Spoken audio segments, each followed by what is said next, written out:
Tomazzi Entertainment. What Up News? Good afternoon, and now we're dealing with Philly Blunts and D-Laps and Doc. We're talking about computer things.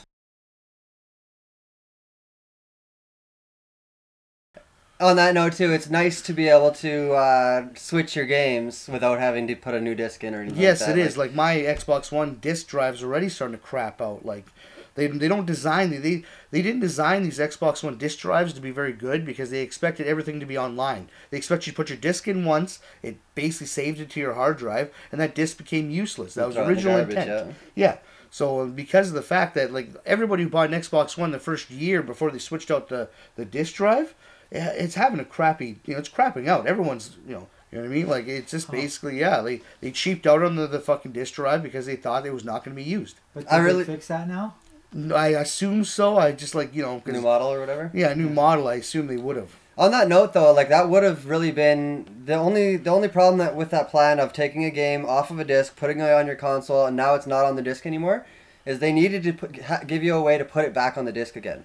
If they did that, digital would be solved. You know what I mean? You buy your physical copy, and you can convert it to a digital copy by putting the disc in once. Mm-hmm. If I can mark the serial code, if you tried to install it anywhere else, you would have to do an online check really quick. It would say, no, we don't have a record of it being uninstalled from somewhere else or whatever, right? Like, there's definitely ways they could go about it. Yeah, they could have done like a permanent onto that, yeah. Put it off the hard drive, back onto the disc again. Done, right? You just have to be online during the transfer process so it knows, okay, it's not on the hard drive anymore. It moved to disk or vice versa. If you break the disc, you're fucking shit out of luck, buddy. Well, you know what I mean? Like, just like right now. Yeah. But just to say, like, people would try and bring that up, I guess. But all right, well, one last topic: game exclusives. What do you guys think of this? I think even Sony has admitted that their gaming lineup, especially for the first year, was fairly. I think that their wording was sparse. This year they're hoping to be a lot better. We're gonna have Uncharted 4 coming out. Yeah, you guys have a bunch of games. Yeah. No, like some of them are PC tie-ins as well, like No Man's Sky. We got Horizon Zero Dawn though. That's like personally my most anticipated title of this year actually. Yeah, well, Xbox One, they don't have much, to be quite honest. They have Gears of War 4, which is meh.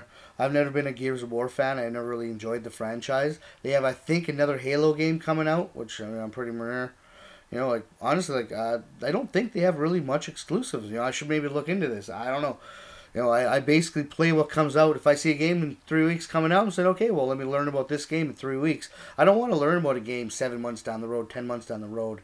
I just get too excited. I just, what pops up in front of me is like, okay, well, let's check out this. Maybe it's time to review it. But other than that, I don't really know. How about PC exclusives? What's on there? Oh, they have so many. They have. I couldn't even name it. Anything that you like, though, that you're excited about Everything. this year? No? I've looked through it before, and I can't see anything that gets. They don't seem to have anything like the Uncharted's or like they got the Tomb Raider, I guess. But you can get that on console. They have like the best horror games. Every time you hear anything like horror wise, so like horror survival, they have the best titles. Like I wish half that shit would just touch the Xbox. That'd be insane. Yeah. We get some of them. Like I saw you did a review of Outlast there or something like that recently. We got that one back when the PS4 launched. I think it was that game was fucking free PlayStation freaky Plus as shit, man. I honestly couldn't even finish it. It was too fucking freaky. Like it was that game. Like I hate games where you have no ability to defend yourself. I hate that shit. Yeah, I find that just really boring and frustrating. Well, not boring. Just like when you're just like you feel like you're being raped when they finally get a hold of you. You're just beating the shit. You're just like, what do I do? What am I? I hate it. Like I want to be able to fight back. So like whenever I buy a game and you can't fight back, I feel fucking so jaded. Like I paid money for it.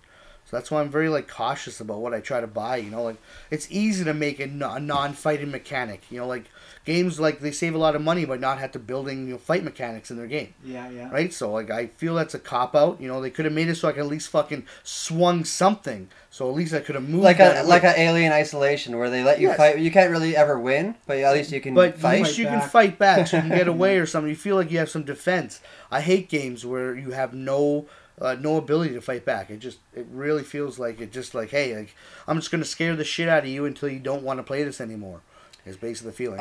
A good, really I don't really like that genre of games in the first place, but I did play Until Dawn recently. And, I wish a few that was on months ago. Xbox One. It's a one playthrough wonder kind of thing, right? Still, like I would love to play. I played through it, and my wife played through it, and then I sold it on Kijiji for the same price I paid for it within a week, right? Like just get it in, get it out. There's really no point in playing through. That's like the only reason I'd want we to tried PS4. purposely making different decisions. It really didn't affect the game at all. Really, like a little bit of dialogue changes, but everything's still gonna happen. That's gonna happen, right? Like.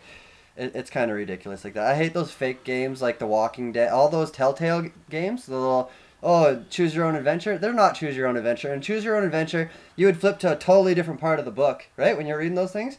And these things, it doesn't matter which choice you make. It's going to affect the dialogue. You're still going to go with the people. Yeah, whether you let their kid live or you save their kid or you don't save their kid. They're still going to take you with them when they leave and shit. Like, nothing has any consequence. And people look at you, maybe say something different.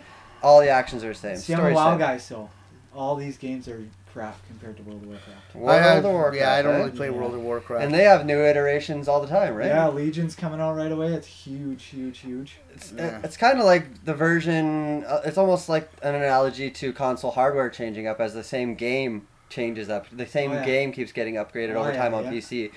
Right? Which again is probably... They have updates every single Tuesday, dude. And stuff changes every single Tuesday. When people paying $15 a month, man, they better. There's a lot of money there to be doing stuff with for sure. See, right? Everybody says, yeah, you pay $15. No, I pay a lot more than $15 a month because I don't want to grind to get a mount, so I pay $25 to get a mount. I don't want to grind to get a helmet, so I pay $12 to get a helmet. So they're making billions of dollars. Yeah, they're probably making mad money. But the game is everything you guys are talking about. All the games is all in one game. You know what I mean? Right. But there's no choices though in World of Warcraft. Oh yeah, 100%.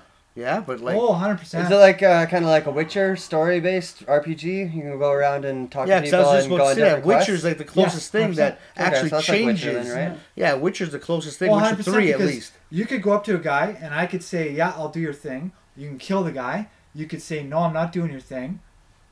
Yeah, I guess it totally changes, right? But Witcher, I don't know, like Witcher made you feel like you had like, the ability to really affect those people's lives and then also that was a really deep story. That was a good game. Yeah, Witcher 3 they did an excellent job. If I have a review on my channel too, you can check that out. Yeep.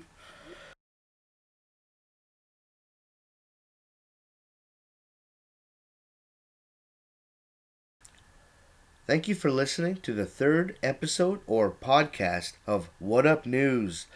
This is something new I've created. I had another format for this show, but I didn't really like it, so I decided to change it to more just my voice.